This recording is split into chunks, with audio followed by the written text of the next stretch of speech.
আজকে তোমাদের খুব সহজেই ফ্রুট বাস্কেট ড্রয়িং করা শেখাবো। তোমরা স্টেপ বাই স্টেপ ড্রয়িংটিকে ফলো করবে। দেখো, প্রথমেই আমরা খাতার মাঝ বরাবর একটা স্লিপিং লাইন টেনে নিচ্ছি।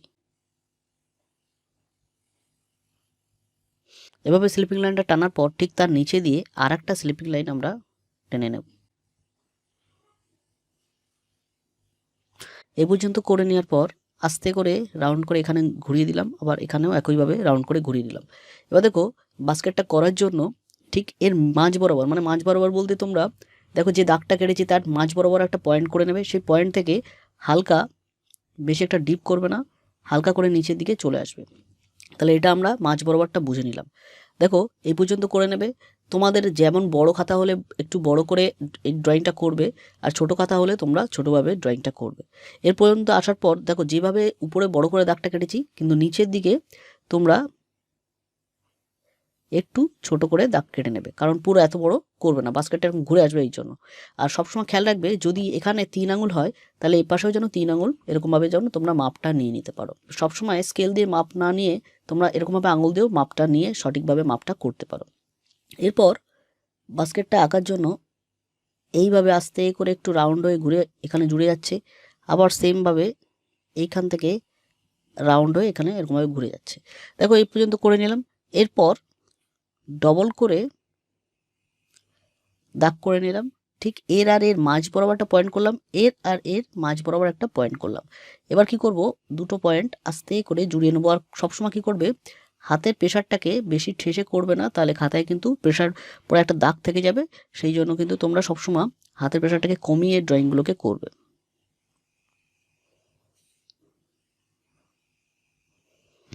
এই পর্যন্ত করে নিয়ে তোমরা দুপাশ থেকে আরও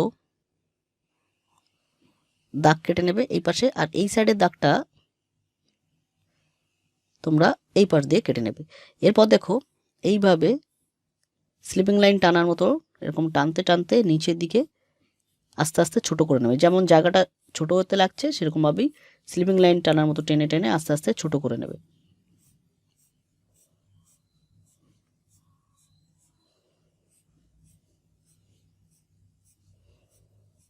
দেখো, ঝুড়িটা কমপ্লিট হয়ে গেছে। এবার এখান থেকে কি করে আমরা ফলগুলো উপরে সাজাবো। দেখো, সবার প্রথমে সোজা, তোমরা যদি বিগিনার হয়ে থাকো তাহলে সবার প্রথমে তোমরা সোজা করে ফলগুলো আঁকার চেষ্টা করবে। দেখো, সবার প্রথমে আমি একটা সার্কেল করে নিলাম। সার্কেলটাকে একটুখানি ঢুকে দেবো, যেহেতু ঝুড়ির মধ্যে আরও নিচে অনেক ফল থাকবে, সেহেতু এইভাবে সার্কেলটাকে নিচের দিকে ঢুকে নেবে। এরপর ঠিক একটু অ্যাঙ্গেল করে হালকা এরকমভাবে একটা ঢেউ খেলিয়ে এই সাইডে জুড়িয়ে দেবে, আবার এই সাইডে এরকমভাবে জুড়িয়ে দেবে। জুড়িয়ে দেওয়ার সঙ্গে সঙ্গে ভিতরের দাগটা মুছে ফেলবে। তাহলে একটা অরেঞ্জ আমরা করে নিলাম। তোমাদের যদি আপেল আঁকতে সুবিধা হয় তাহলে আপেল আঁকবে, আমি এরকমভাবে অরেঞ্জ করে নিলাম। আর এই অরেঞ্জটার একটু পাতা আমি বুঝিয়ে দিলাম, ঠিক আছে? এরকমভাবে করবে। তোমরা চাইলে এরকম নর্মাল রাখতে পারো অরেঞ্জটাকে, এরকমভাবে তোমরা এঁকে নেবে। দেখো, এই পছন্দ করে নিয়ে আমরা একটা করে নিলাম একটা সাইড, এবার মিডিলে আর একটা সাইড করছি। তার জন্য এইভাবে একটা কলা ঝুলবে, এই জন্য এরকমভাবে একটা রেক্ট্যাঙ্গেল শেপ শুরু করে করলাম। করে নেওয়ার পর কলা করার জন্য দেখো হালকা একটু ঢেউ খেলিয়ে সোজা নিচের দিকে এরকমভাবে ফলের উপর দিয়ে যাচ্ছে, মানে এই অরেঞ্জটার উপর দিয়ে যাবে এরকমভাবে। মানে এটা এই পাশে রয়েছে, অরেঞ্জটা পিছনের দিকে রয়েছে, আবার এরকমভাবে একইভাবে এসে পিছনের দিকে জুড়ে যাবে। সেমভাবে ও পাশে আর একটা কলা রয়েছে, এরকম করলাম। আর কলার যে উপরে যে কলার উপরের দাগটাকে এরকমভাবে করে দিলাম। এটা আমরা কালার দিয়ে বোঝাবো। তাহলে এইভাবে খুব সহজেই কিন্তু দেখো দুটো ফল আমরা এখান থেকে করে নিলাম। এরপর আমরা সাইড থেকে উপরের দিকে একটু ওভাল শেপ টাইপের করবে। সাইড থেকে এরকম করে এরকমভাবে একটু করবে, আবার এখান থেকে উপর থেকে একটু করে নিচের দিকে একটু সরু করবে। এটা আমরা দুপাশ থেকে এরকমভাবে কাটা কাটা কাটা কাটা করে করে লিচু বুঝিয়ে দেবো, ঠিক আছে? রংটা দিয়ে লিচু আমরা বুঝিয়ে দেবো। তাহলে 3টে ফল হয়ে গেল। আর তোমাদের সবার মানে খুবই সোজা লাগবে ফলটা, সেটা হচ্ছে আঙুর। তা আঙুরটা করার জন্য দেখো, সবসময় আঙুরটা আঁকার জন্য নিচে দিয়ে আঙুরটাকে আঁকতে আঁকতে উপরের দিকে যাবে, ঠিক আছে? দেখো, আমি ঝুড়ির বাইরে দিয়ে কিছু ফল এইভাবে ঝুলে পড়েছে, সেই জন্য আমি এরকমভাবে দিলাম। আর বোটাটাকে কভার করে দিচ্ছে, এই জন্য কিন্তু আমি নিচে দিয়ে আঁকতে আঁকতে যাচ্ছি। উপর দিয়ে যখন যাবো তখন দেখো মুছতে মুছতে যাবো কিন্তু। আর এর মাঝকে বরাবর দেখো আরেকটা দিয়ে দিচ্ছি, তার মানে এর পিছনে রয়েছে। এই জন্য আমি বললাম নিচে দিয়ে আঁকতে আঁকতে যাবে, কখনো উপর দিয়ে আঁকতে আঁকতে আসবে না আঙুরটাকে। তাহলে একটা অ্যাঙ্গেল করে দিচ্ছি। এবার দেখো এর ডাটিগুলোকে এইভাবে করে দেব, আর ভিতরের যেসব দাগগুলো থাকবে সমস্ত দাগগুলোকে আমরা ইরেজ করে দিচ্ছি।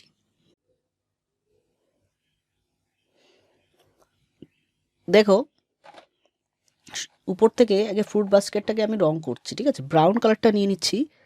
ব্রাউন কালারটা এই বাস্কেটটার উপরের দিকে একটু ডার্ক করবে তোমরা।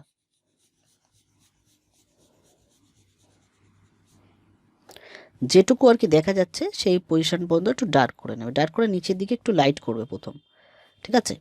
জায়গাগুলোকে ভালো করে দেখে নাও, কারণ তোমাদের স্কুলের প্রজেক্ট বা এমনি অন্যান্য জায়গায় তোমরা যদি এই ড্রয়িংটা করতে চাও তখন কিন্তু পুরো রংটা তোমাদের জানা দরকার। আর তোমরা কিন্তু স্কিপ করে বেরাবে না, সবসময় দেখবে। আর তোমরা অনেকেই দেখছো কিন্তু সাবস্ক্রাইব করছো না, অবশ্যই তোমরা সাবস্ক্রাইব করো যাতে নতুন নতুন ড্রয়িং ভিডিও করতে আমি আরও আগ্রহী হই। দেখো আমি ক্যামেলের কালারটা ইউজ করছি আর পোলোর কালারটাও কিছু কিছু ইউজ করছি, আমার কাছে দুটো রঙে রয়েছে, এই জন্য আমি এরপর ক্যামেলের কালার থেকে লাইট ব্রাউন কালারটা নিয়ে নিচ্ছি। তোমরা শুধু ইয়েলো অকার কালার দিয়ে, পোলোর ইয়েলো অকার কালার দিয়ে তোমরা এই কালারটাকে করতে পারো। দেখো উপর থেকে এরকমভাবে একটুখানি মিশিয়ে নিয়ে নিলাম।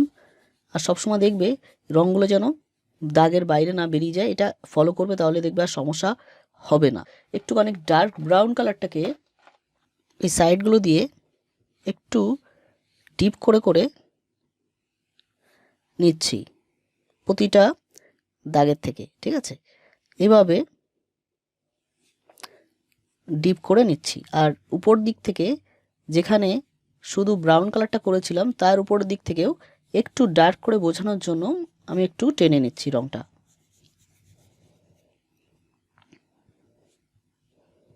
তাহলে একটু বোঝা গেল। এরপর দেখো যখন এই পর্যন্ত হয়ে যাবে তারপর আমরা এই ডার্ক ব্রাউন কালারটাকেই হালকা হালকা করে একটুখানি এরকমভাবে ঝুড়ির এক সাইড থেকে এরকম করছি। দেখো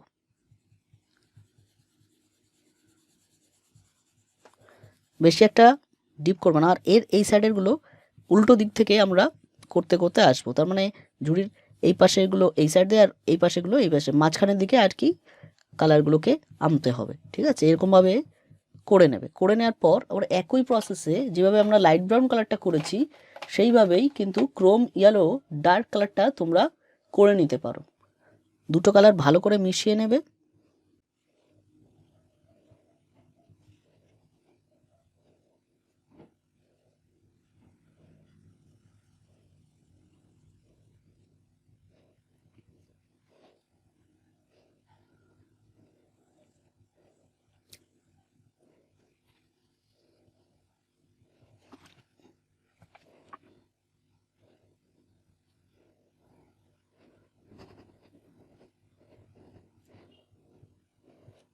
এ পর্যন্ত করে নেওয়ার পরে তোমরা ব্ল্যাক কালারটাকে খুব সাবধানেই এই যে যে দাগগুলোকে করেছিলাম এখান থেকে হালকা হালকা করে একটু টেনে নেবে। টেনে নেওয়ার পর ডার্ক ব্রাউন কালারটা তোমরা নিয়ে এই যে যে দাগগুলো ছিল স্লিপিং লাইনে, যে দাগগুলো ছিল এই দাগগুলোকে এইবার তোমরা একটু ঠেসে ঠেসে পুরোপুরি জায়গাটাকে করবে।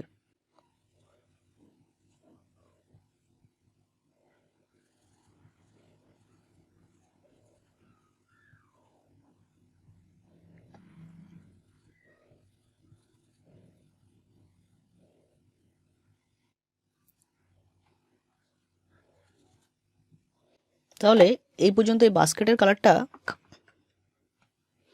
করে নেওয়ার পর এরপর দেখো আমরা অরেঞ্জ কালারটাকে করব। তাই জন্য অরেঞ্জ কালারটাকে করার জন্য আমরা কিন্তু এক সাইড থেকে হালকা একটু রেড করে নিচ্ছি। ভালো করে খেয়াল করে দেখো, কমলা লেবুটাকে আঁকার জন্য আমরা এক সাইড থেকে একটু রেড করে নিচ্ছি। এইভাবে রেড কালারটাকে বেশি একটা ডার্ক করবে না, বেশি একটা ডার্ক করবে না, আস্তে আস্তে আস্তে আস্তে হালতের প্রেশারটাকে উল্টো দিক দিয়ে করতে করতে কমিয়ে নেবে।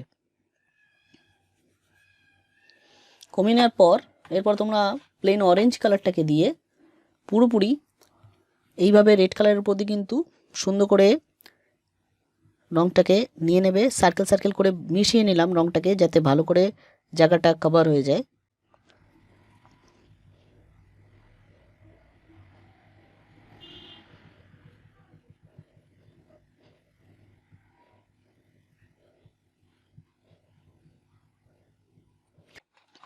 দেখো আমরা ক্রোম ইয়েলো ডার্ক কালারটাকে এই অরেঞ্জের নিচের দিক থেকে একটু যাতে লাইট লাইট বোঝা যায় এই জন্য নিচের দিক থেকে একটুখানি সার্কেল সার্কেল করে জায়গাটাকে প্লেন করে নিচ্ছি, ঠিক আছে, যাতে একটু হালকা হয়ে যায়, কালারটা ভালো করে মিক্স হয়ে যায়। তাহলে এই পর্যন্ত কিন্তু সমস্ত জায়গা আশা করি তোমরা বুঝতে পেরেছো। স্টেপ বাই স্টেপ রঙগুলোকে দেখাচ্ছি, ভালো করে দেখে নাও। এরপর মিডিয়াম গ্রিন কালারটা এই ডানটিটা করে নেবে, আর উপরের দিক থেকে একটু ডার্ক করলাম, এই ভিতরের উপরের অংশটা একটু ডার্ক করে নিয়েছি, আর পরের অংশটা পুরোপুরি লেমন ইয়েলো কালারটা এর সঙ্গে মিশিয়ে পুরো জায়গাটাকে রঙটা কভার করে নেব। তারপর পোর্শন ব্লু কালারটা শার্প অংশ দিয়ে খুব সূক্ষ্মভাবেই কালারটা কমপ্লিট করতে হবে, ঠিক আছে, বেশ একটা ঠেসে করবে না কালারটা, তাহলে কিন্তু বিচ্ছিরি হয়ে যাবে। দেখো ভার্মিলিয়ন কালারটা নিচে দিয়ে করতে করতে আস্তে আস্তে উপরের দিকে একটু লাইট করব লিচুতে, আবারও সেমভাবেই ভার্মিলিয়ন কালারটা করে উপরের দিকে একটু লাইট করব। দেখো এরপর এর উপর দিয়ে কারমাইন কালারটাকে এর নিচে দিয়ে আস্তে আস্তে একটু ডিপ করতে করতে উপরের দিকে লাইট করব। দেখো প্রসেসটা কিন্তু প্রথমে আমরা হালকা কালারটাকে করে নিয়েছি, তারপরে কিন্তু ডিপ করে কালারটাকে দিচ্ছি, এটা ভালো করে বোঝার চেষ্টা করবে। আর তোমাদের যদি অসুবিধা হয় তাহলে প্রথমে শুধু কারমাইন কালারটা করতে করতে উপরের দিকে লাইট করতে পারো, তোমাদের যদি এটা করতে অসুবিধা হয়। এরপরে তোমরা এর যে ছোট ছোট কাটা কাটাগুলো আছে এই কাটা কাটাগুলোকে কারমাইন কালার দিয়ে সাইড থেকে এইভাবে একটু একটু বের করতে তোমরা পারো। গ্রিন কালারটাকে এই ডানটিতে এইভাবে দিয়ে দেবে। দেখো কলার রঙটা করার জন্য প্রথমে ব্রাউন কালারটাকে কলার এই নিচ থেকে এটা একটু হালকা করে নিচ্ছি, ভালো করে দেখে নাও, কলার নিচ থেকে ব্রাউন কালারটাকে একটু হালকা করে নিচ্ছি। কলার উপরের দিক থেকে একটু স্যাপ গ্রিন কালারটাকে এই ডানটিটার সাইড থেকে একটু স্যাপ গ্রিন কালারটাকে করে আস্তে আস্তে নিচের দিকে একটু হালকা করলাম প্রথমে, ঠিক আছে। এরপরে ক্রোম ইয়েলো কালারটা দিয়ে এই সম্পূর্ণ জায়গায় ব্রাউন কালারটা যেখান থেকে করেছিলাম তার সঙ্গে ভালো করে মিক্স করে সোজা নিচের দিকে এরকমভাবে চলে আসতে হবে, ঠিক আছে। তোমরা চাইলে এরকম করতে পারো, বা তোমাদের যদি ড্রয়িং করতে তোমাদের যদি এই রঙটা করতে অসুবিধা হয় তাহলে শুধুমাত্র তোমরা ক্রোম ইয়েলো কালারটা দিয়েও করতে পারো। এরপর ইয়েলো গ্রিন কালারটা পুরোপুরি আঙুরে আগে সম্পূর্ণ জায়গায় করে নেবে। ইয়েলো গ্রিন কালারটা যাদের নেই, যাদের 25টা কালার ইউজ করছো যারা, তারা শুধুমাত্র লাইট গ্রিন কালারটা ইউজ করতে পারো।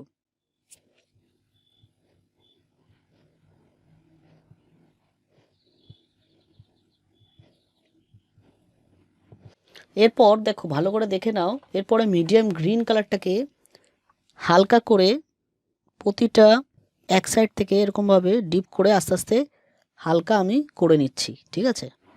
তারপর হালকা করে আবার স্যাপ গ্রিন কালারটা এর উপর থেকে একটু দিয়ে ভালো করে মিশিয়ে নেব।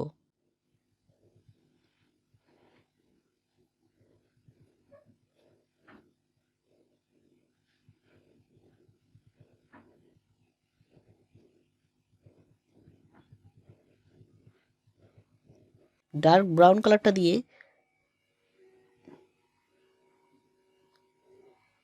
এই ডানটিগুলোকে করে নিতে পারো তোমরা। ডানটি বেরিয়েছে তোমরা এরকমভাবে করতে পারো, ঠিক আছে। তোমরা শ্যাডোটিকে বোঝানোর জন্য হালকা করে